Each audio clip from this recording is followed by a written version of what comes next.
Varicose veins కి సరైన చికిత్స కోసం సంప్రదించండి ఎవిస్ హాస్పిటల్.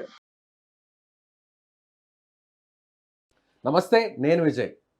ప్రపంచంలోనే జోస్యం చెప్పడంలో వంగా బాబా గారి ప్రత్యేకత అంతా ఇంత కాదు. ఇప్పుడు ఆమె చెప్పినటువంటి జోస్యం 2025లో ప్రపంచంలోనే సమూల మార్పులు జరగబోతున్నాయి. ముఖ్యంగా మూడవ ప్రపంచ యుద్ధం జరగబోతుంది. అదేవిధంగా మానవులకు గ్రహాంతవాసులకు కూడా సంబంధాలు ఏర్పడతాయి. దీని గురించి కూడా ఒక ప్రత్యేకమైనటువంటి కొన్ని ఆదేశాలు కూడా అమెరికా ఇప్పటికే విడుదల చేసింది కాబట్టి దీని మీద పెద్ద చర్చ నడుస్తుంది. అదేవిధంగా మనుషులు కాకుండా మనసు మాట్లాడుకునేటువంటి అవకాశం ఉందని ఆమె చెప్తున్నారు. ఇది ఎంతవరకు కరెక్ట్? ఆమె చెప్పినటువంటి జోస్యం జరగబోతుందా? దీని గురించి మాట్లాడదాం. మనతో పాటు ప్రముఖ జ్యోతిష్య పండితులు కృష్ణసూది గారు స్టూడియోలో ఉన్నారు. సార్ నమస్తే గురుగారు. నమస్కారం అండి. ఆమె చెప్పినటువంటి జోస్యంలో చాలా పాయింట్స్ చెప్పారు. మూడవ ప్రపంచ యుద్ధం జరిగే అవకాశం చాలా స్పష్టంగా ఉంది. తూర్పు దేశాలకి పశ్చిమ దేశాలకి యుద్ధాలు జరుగుతాయి అంటున్నారు. ఆ పరిస్థితులు వచ్చే అవకాశం ఉందంటారా? ఇప్పుడు జరుగుతున్న వాతావరణ పరిస్థితులు అవే కదా అయితే అదే నడుస్తుంది. ఎందుకంటే దాంట్లో ఇంకా మీకు చెప్పాలంటే ఎవరైతే ఈ రకమైన యుద్ధ వాతావరణాన్ని క్రియేట్ చేశారో, ఎవరు కారకులయ్యారో ఆ వ్యక్తి ఒక కిరాయి హంతకుల ద్వారా హత్య చేయబడతాడు. తద్వారా వచ్చేసి మూడో ప్రపంచ యుద్ధం ప్రారంభమయ్యి ఆ యుద్ధం ముగింపు కూడా ఆ వ్యక్తి మరణంతో ముగింపు పలుకుతారని చెప్పడం జరిగింది. ఇక్కడ మీకు ఈ బాబా వంగా గారి జీవితాన్ని కనుక గమనించినట్లయితే ఆమె పుట్టడంతోనే తల్లి చనిపోయింది. చాలా పేదరికంతోనూ అలానే వచ్చేసి చాలా ఈ మొదటి ప్రపంచ యుద్ధం, రెండో ప్రపంచ యుద్ధ పరిస్థితుల్లో కుటుంబం తరచుగా మారవలసి వచ్చిన పరిస్థితులు. వాళ్ళ ఫాదర్ వచ్చేసి ఆ ప్రపంచ యుద్ధంలో సైనికుడిగా పనిచేశాడు. తద్వారా వచ్చేసి ఆమె ఒక రకమైన కష్టకాలాన్ని ఎదుర్కొంది మొదటి నుంచి. తండ్రి రెండో వివాహం చేసుకొని అక్కడి నుంచి ఒక వేరే సిటీకి మారారు. మారినప్పుడు పెద్ద తుఫాను, దాంతో వచ్చేసి ఈదురుగాలి, ఇవాళ టొర్నడో అంటున్నారు కదా, అలాంటి ఈదురుగాలి ఒక్కసారి తండ్రిని తన్ని ఎత్తి వచ్చేసేసి ఎక్కడో పడేసింది. పొదల్లోనూ ముళ్ళల్లో చిక్కుకుపోయి రాళ్ళు పడి దాని మీద చాలా హీనమైన స్థితిలో, అసలు బతకదనే నమ్మకం ఉన్నటువంటి లేని పరిస్థితుల్లో ఆమెను కాపాడి తీసుకొచ్చారు. తీసుకువచ్చి కొన్నాళ్ళు ట్రీట్మెంట్ చేసిన తర్వాత ఆమె రికవర్ అయింది. దాంట్లో కళ్ళు పోయినాయి. ఇలాంటి ఇబ్బందికరమైన పరిస్థితుల్లో ఆమెకి ఒక రకమైనటువంటి పరేంగిత ప్రజ్ఞ అంటాం, విశేషమైనటువంటి జ్ఞానం మెదడుకు అందటం మొదలుపెట్టింది. అంటే కళ్ళు లేవు, విజన్ లేదు, జ్ఞాననేత్రం తెరుచుకుంది అనొచ్చు మన భాషలో చెప్పాలంటే. జ్ఞాననేత్రం అలా వచ్చింది. తద్వారా అంటే ఇక్కడ ఏంటంటే కొన్ని గ్రహాలు మీరు గమనించినట్టయితే మనం చూసేటువంటి నవగ్రహాలు 9, కానీ యురేనస్, నెప్ట్యూన్, ప్లూటో అనే గ్రహాలను మనం వదిలేసాం. ఎందుకంటే వాటి యొక్క ప్రభావం 80 సంవత్సరాలు ఒకసారి కాలచక్రాన్ని పరిభ్రమించడానికి అయ్యేటువంటి సమయం 180 ఏళ్ళకు ఒకటి, 260 సంవత్సరాలకు ఒకటి, అలా ఉన్నందు కారణం చేత వాటిని పట్టించుకోవడం చాలా వరకు తగ్గించారు. కానీ కొంతమంది వ్యక్తుల్లో ఆ గ్రహాల యొక్క ప్రభావం అత్యద్భుతంగా పనిచేస్తుంది. ఇక్కడ మీకు మన ప్రాంతంలో మనందరికీ తెలిసినటువంటి వ్యక్తిగా సత్యసాయి బాబా గారిని తీసుకోండి. ఇటువంటి విశేషమైనటువంటి జ్ఞానం ఉంది. ఆయన ఎక్కడో ఉన్న వాళ్ళని పిలిపించుకునేవాళ్ళు. అంటే ఎక్కడో అమెరికాలో ఉన్న వాళ్ళనో, యూరోప్లో ఉన్న వాళ్ళనో, ఆఫ్రికాలో ఉన్న వాళ్ళనో ఆయన దగ్గరికి పిలిపించుకునేవాడు. ఆయన కల్లో కనపడి ఆయన రమ్మన్నారు, అందుకోసం వచ్చామని చెప్పిన వాళ్ళు చాలామంది ఉన్నారు. అంటే పుట్టపర్తి ఆయనకి జాతకాన్ని అంటే నా సబ్జెక్టు జ్యోతిష్యం, దాని పరంగా విశ్లేషణ చేస్తే ఆయన లగ్నంలోనే యురేనస్, నెప్ట్యూన్ ఇద్దరు ఉన్నారు. అందువల్ల ఏంటంటే ఆయన ఇలాంటి చిన్న స్థానంలో ఆయన నేల మీద ఒక డాన్స్ లాగా చేస్తూ సూదిని కూడా కంటితో పట్టుకొని పైకి లేపగలిగేవాళ్ళు. అంత సునిశ్చితమైన దృష్టి ఉంది ఆయనకి, అంత కాన్సన్ట్రేటివ్ పవర్స్ ఉన్నాయి ఆయన దగ్గర. అలానే ఏంటంటే ఈమె బాధల్లోంచి ఒక ప్రత్యేకమైనటువంటి పరేంగిత ప్రజ్ఞ ద్వారా ఈ బాధలన్నిటికీ పరిష్కారం ఏమిటి, ఎలా ఏమిటంటే కొన్ని బాధలు తెలిసినాయి, ప్రపంచ భవిష్యత్తు తెలిసిన దానికి ఏ సంవత్సరం ఏం జరుగుతుంది, ఒక సిరీస్ ఆఫ్ ఇన్సిడెంట్స్గా ఆ విధంగా చెప్పగలిగేదాన్ని. అంటే ఆమె ఇప్పటి వరకు చెప్పినవన్నీ కూడా జరిగాయి గురుగారు? చాలా వరకు జరిగినాయి. ఇప్పుడు ఒకటండి, 100% ఎక్కడ ఎక్స్పెక్ట్ చేయొద్దు మీరు, ఎవరి వల్ల అది కాదు. ఎందుకంటే 100కి 100% ఫలితాలంటే ఇప్పుడు ముఖ్యమైన సంఘటనలు గుర్తించగలగడం కూడా గొప్ప అక్కడ. అందులో మీరు గమనిస్తే యూరోపియన్ కల్చర్లో ఒకప్పుడు నెస్ట్రోటమస్ ఉన్నాడు, అది ఫ్రెంచ్ రిలేటెడ్గా ఉండేటువంటి ఆస్ట్రాలజర్ ఆయన. అలానే కీరో, ఇవాళ ఎవరైనా పామిస్ట్రీ గురించి మాట్లాడితే ఫస్ట్ కీరో గురించే మాట్లాడతారు. ఆయనకు ఒక రకమైనటువంటి జ్ఞానం. అలానే వచ్చేసి మీకు రష్యన్ జార్స్ చక్రవర్తుల దగ్గర రస్పుతిన్ అని చెప్పి ఒక అతను ఆస్ట్రాలజర్ ఉండేవాడు. అతన్ని చంపి మొక్కలు చేసి దాంట్లో నదిలో పడేసినా మళ్ళీ మొక్కలను ఎత్తుక్కొని మళ్ళీ బతికొచ్చాడు.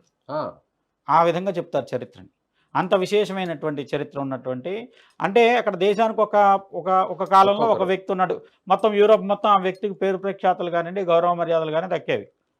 అలానే ఇప్పుడు మరి కనుక గమనిస్తే మన భారతదేశంలో మన తెలుగు రాష్ట్రంలో ఉన్నటువంటి ఇప్పుడు కర్నూలు జిల్లా దగ్గర కానివ్వండి, కడప జిల్లా ఇప్పుడున్న కడప జిల్లా కానివ్వండి, ఈ 2 జిల్లాలతో సంబంధం ఉన్నటువంటి వీరబ్రహ్మం గారి కథ ఏమిటి? అవును. ఆయన కాలజ్ఞానాన్ని కాలజ్ఞానాలు ముందే ఏంటి? చెప్పారు.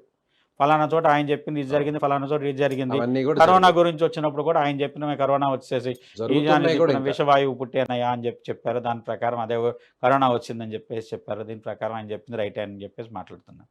ఇక్కడ ఏమైందంటే మనకి మన అవుట్‌లుక్ గానియండి, మనం చూసేది గాని యూరోపియన్ అవుట్‌లుక్ అయిపోయింది. ఇండియన్స్ అందరిది కూడా. దాంతో ఏంటంటే ఇప్పుడు అమెరికా ఖండం కూడా యూరోప్ నుంచి వలసలే మొత్తం నిర్మించింది. అభివృద్ధి అంతా యూరోపియన్ నుంచి వాళ్ళ అవును. మూలాలు చూస్తే యూరోప్ నుంచే ఉన్నాయి. మనకేంటంటే మనకు ప్రాచీనమైన చరిత్ర ఉన్నా కూడా యూరోప్ వచ్చి మనం పరిపాలించిన తర్వాత బ్రిటిష్ వాళ్ళు బ్రిటిషర్స్ వచ్చిన వల్ల తర్వాత నుంచి వాళ్ళ మారింది. చరిత్ర కానీ ఏదైనా వాళ్ళ అవుట్‌లుక్‌లో చదువుకున్నాం. ఇండియన్ మ్యాకియావెల్లీ అంటారు. చాణక్యుడు ఎప్పుడో సెంచరీస్.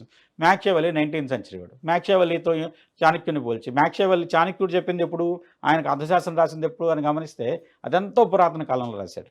కానీ ఇక్కడ ఈమె దగ్గరికి వచ్చేసరికి ఈమెకి భగవంతుడు ఒక ప్రజ్ఞ అందించాడు. ఒక రకమైనటువంటి టెలిపతి అనుకోండి, లేకుంటే జ్ఞాననేత్రం అనుకోండి, భవిష్యత్తు దర్శించేటువంటి యోగాన్ని ఆమెకి ఇచ్చాడు భగవంతుడు.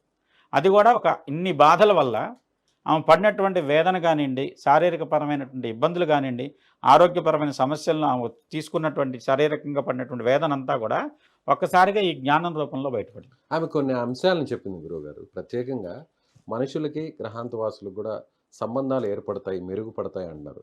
ఆల్రెడీ అమెరికా అధ్యక్షుడిగా మళ్ళీ వచ్చినటువంటి డొనాల్డ్ ట్రంప్ కూడా దీనికి సంబంధించినటువంటి కొన్ని ఫైల్స్‌ని కూడా రిలీజ్ చేస్తారని ఆయన అనౌన్స్ చేశారు.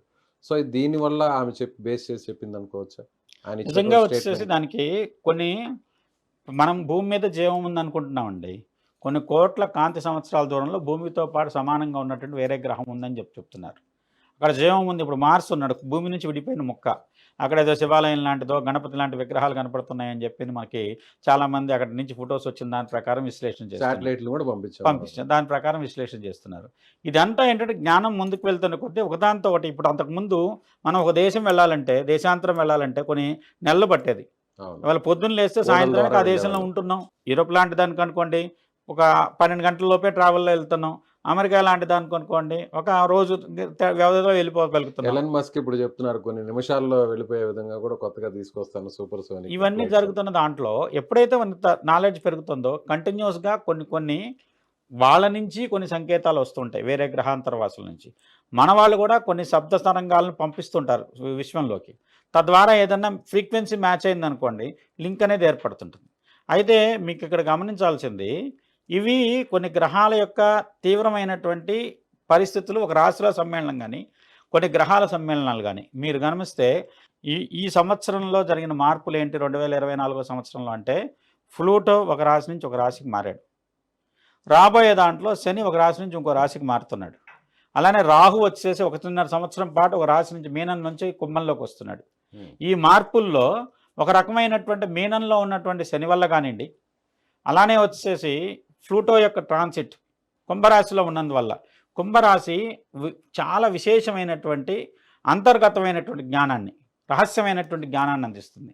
తద్వారా వచ్చేసి ఒక రకమైనటువంటి పరిశోధనలు అత్యంత నిగూఢమైనటువంటి రహస్యాలు వెలికి తీసేటువంటి అవకాశం ఉంది. తద్వారా ఇవి జరగడానికి అవకాశం. అలానే యురేనస్ నెప్ట్యూన్ కూడా చాలా ప్రభావితం చూపెడతారు.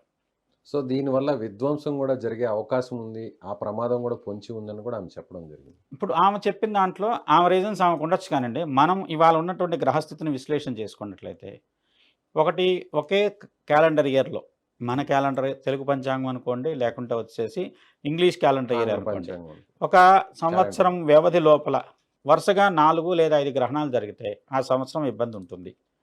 2024 జూన్ జూలై దగ్గర నుంచి మళ్ళీ రాబోయే జూన్ జూలై లోపల గ్రహణాలు వరుసగా జరిగినాయి. 2 గ్రహణాలు ప్రీవియస్గా జరిగినాయి సెప్టెంబర్ అక్టోబర్లో. రాబోయే మార్చిలో 2 గ్రహణాలు ఉన్నాయి. మార్చి 29 సూర్యగ్రహణం తర్వాత యురేషియాకి అమెరికా ఖండాలకు మధ్యలో ఉన్నటువంటి అట్లాంటిక్ ఓషన్ రిలేటెడ్గా చాలా ఇబ్బందికరమైన వాతావరణ పరిస్థితులు, జల ప్రమాదాలు, జలం ద్వారా వచ్చేటువంటి సునామీ లాంటివి కానివ్వండి, భూకంపాలు, సముద్ర మధ్యమంలో ఏర్పడటం వల్ల కలిగేటువంటి తీవ్రమైన అల్లల తాకిడి కానివ్వండి, ప్రకృతి వైపరీత్యాలు ప్రకృతి ఎక్కువ ఉంటాయి. వైపరీత్యాలు, జల సంబంధమైన వైపరీత్యాలు, సునామీ లాంటివి. సునామీ లాంటివి కానీ జరగడానికి అవకాశం ఉంది తద్వారా సూర్యగ్రహణం కాబట్టి. Hmm. తర్వాత ఇప్పుడు ఈ సూర్యగ్రహణం మొన్న జరిగిన సూర్యగ్రహణానికి ముందు మనమే మాట్లాడుకున్నాం వర్షాల గురించి, భూకంపాల గురించి. మనం హైదరాబాదు యాజ్ పర్ జియాలజిస్టుల ప్రకారం అత్యంత సురక్షితమైనటువంటి ప్రాంతం, అవును. సిస్మిక్ జోన్ కాదు. కాదు. కానీ హైదరాబాద్కి 200 కిలోమీటర్ల దూరంలోనే భూకంప కేంద్రంతో వచ్చి మనం చూసాం ఇక్కడ కూడా భూకంపం. ప్రకంపనలు చూసాం. హైదరాబాద్లో కూడా ప్రకంపనలు వచ్చినాయి. దానికి కారణం విశ్లేషిస్తే ఇప్పుడు మీకు బృహత్ సంహిత అనేటువంటి దాంట్లో వరాహమిహిరుడు స్పష్టంగా చెప్పాడు, గ్రహణాలు రావడానికి ముందు ఈ పరిస్థితులు ఏర్పడతాయి. Hmm. ఆ పరిస్థితుల ప్రకారం ఎక్కడైతే గ్రహణానికి మనకు భూకంపానికి కేంద్రం ఏదైతే ఉందో దాని దగ్గరే కొన్ని వేల చెట్లు ఒక్కసారిగా విడుచుకుపడి పడిపోయిన వేళ్లతో అవును, సాపెకలించుకొని అవును, అవును. దానికి 5 కిలోమీటర్ల లోపే భూకంప ములుగు కేంద్రం ఉంది. జిల్లాలోనే ఇదంతా జరిగింది. అక్కడే జరిగింది ఇది కూడా. దాని వరాహమిహిరుడు గ్రంథం చూడండి, ఇవాళ నేను కాదు మీరు చూడండి, ఎవరైనా చూడండి, దాంట్లో భూకంప సంబంధించిన సూచన కోసం ఆయన ఏం చెప్పాడు, దాని ప్రకారం యాజ్ ఇట్ ఈస్గా జరిగింది. అప్పుడు శాస్త్రం దాన్ని చెప్తుంది కదా, దాన్ని నువ్వు విశ్లేషించుకోకపోవడం నీ తప్పు. ఆ జ్ఞానం మనకు ఉన్నప్పుడు జ్ఞానాన్ని వాడుకోవాలి. తద్వారా ఇప్పుడు జన నష్టం జరగలేదు, అదృష్టవంతులం. నష్టం జరిగి ఉంటే అంతే. అలానే వరదలు వచ్చినాయి, జల సంబంధమైన గత కొన్ని సంవత్సరాలుగా గమనిస్తే క్లౌడ్ బరస్ట్ ఒకే చోట విపరీతమైన వాన జరుగుతుంది. విజయవాడలో విపరీతమైన వరదలు వరదలు జరిగినాయి. అదే కాకుండా మీరు మొన్న ఒక టెంపుల్ నుంచి ఒక చూశానండి, మిగతా అన్నీ వదిలేసినాయి. టెంపుల్లో మూల విరాట్ ఏదైతే ఒక చిన్న విగ్రహం ఉందో దాని మీద మాత్రమే వానబడింది, చిదంబరం టెంపుల్లో నటరాజ స్వామి మీద. మిగతా గుళ్ళో ఎక్కడా వానలేదు, ఆ ఒక్క విగ్రహం మీద మటుకు వానబడి ఆ విగ్రహం మాటకే తడిసింది. ఇలాంటివన్నీ ఏంటంటే కొన్ని ప్రత్యేకతలను సూచిస్తున్నాయి కాలం.